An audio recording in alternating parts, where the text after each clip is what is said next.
കഴിഞ്ഞ ദിവസം തെക്കൻ ഗാസയിൽ ഇസ്രായേൽ നടത്തിയ കനത്ത വ്യോമാക്രമണത്തിൽ 40 പേർ കൊല്ലപ്പെടുകയും 60 പേർ ഗുരുതരമായി പരിക്കേൽക്കുകയും ചെയ്തെന്ന് ഹമാസ് വൃത്തങ്ങൾ പറയുമ്പോൾ കൃത്യമായ കാര്യങ്ങളുമായി IDF രംഗത്തെത്തിയിരിക്കുന്നു. ഇസ്രായേൽ സൈന്യം ഔദ്യോഗികമായി തന്നെ അറിയിച്ചിരിക്കുന്നു. തങ്ങൾ ലക്ഷ്യമിട്ടത് ഈ ഹമാസിൻ്റെ 3 മുതിർന്ന സൈനിക മേധാവികളെ തന്നെയായിരുന്നു. ഒക്ടോബർ 7-നും അതിനുശേഷവും നടന്ന കൂട്ടക്കുരുതികളിൽ നേരിട്ട് പങ്കെടുത്ത ഈ 3 പേരെയും ഞങ്ങൾ മാസങ്ങളോളം നിരീക്ഷിച്ച ശേഷം കഴിഞ്ഞ ദിവസം വ്യോമ നിരീക്ഷണവും പൂർത്തിയാക്കിയ ശേഷം കൃത്യമായ ഇടങ്ങളിൽ തന്നെയാണ് തങ്ങൾ ബോംബിംഗ് നടത്തിയതെന്നും 3 പേരെ കൊലപ്പെടുത്തിയതെന്നും IDF അറിയിച്ചു കഴിഞ്ഞിരിക്കുന്നു.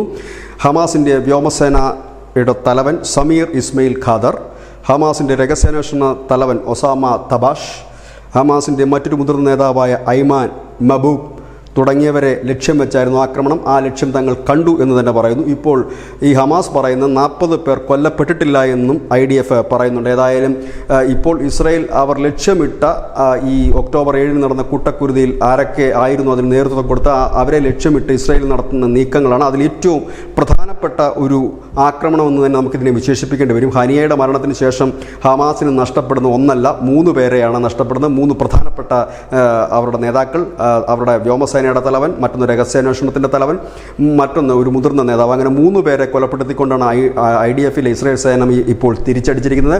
ഇതിൻ്റെ ഹമാസിൻ്റെ ഭാഗത്തുനിന്ന് ഇതിനൊരു സ്ഥിരീകരണം എത്തിയിട്ടില്ല. പക്ഷേ IDF സ്ഥിരീകരിച്ച് പറയുന്നുണ്ട് തങ്ങൾ ഇത് ലക്ഷ്യമാക്കി തന്നെയായിരുന്നു ബോംബിങ് നടത്തിയതെന്ന്. ന്യൂസ് ഡെസ്ക് ന്യൂസിൻ്റെ മലയാളം.